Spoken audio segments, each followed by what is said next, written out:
Welcome to Osiris, the first mummy.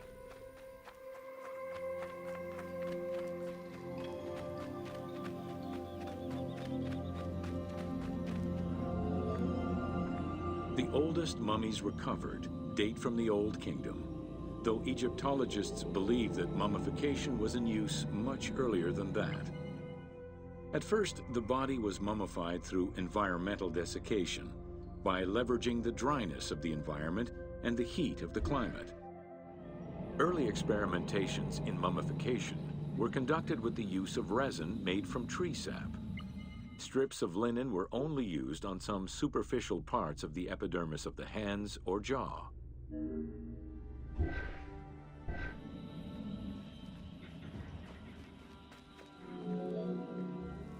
Ideologically, the will to preserve the body is not explained in any way until 3600 BCE. This is when the Egyptian belief that the body housed the soul was finally documented for modern Egyptologists to eventually decipher. It was not until the arrival of the myth of Osiris in the Egyptian religion around the 5th dynasty that mummification was thoroughly conceptualized. The practice was thereafter grounded in both a mythological and ideological point of view.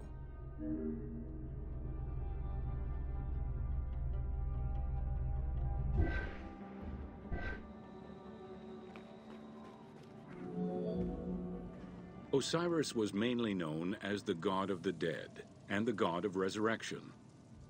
The most well-known Genesis myth concerning Osiris is that of his dismemberment.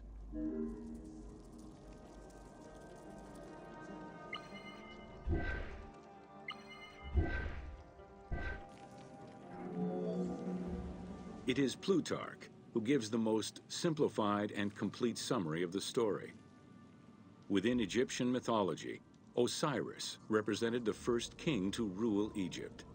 Jealous of his power, his brother Seth attempted to usurp his throne. After several unsuccessful attempts, Seth succeeded in killing his brother by dismembering him and scattering the pieces of his body all over Egypt. Isis, the great of magic, traveled all over Egypt in search of the pieces of her husband's body.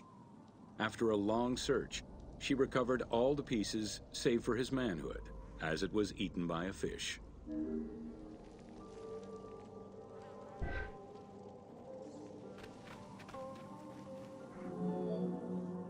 Isis then reassembled the body of her husband by binding it together with strips of linen.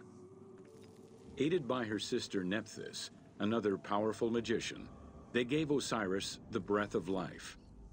This not only brought him back from the dead, but also allowed him to recover his virility long enough to impregnate Isis, thus ensuring his succession before, once more, dying.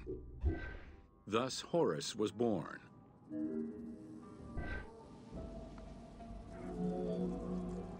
The ritual used to bring Osiris back to life essentially depicts how he became the first mummy. It is why, on the sarcophagi of kings, we often find Isis and Nephthys represented as the magicians who restore life to the deceased.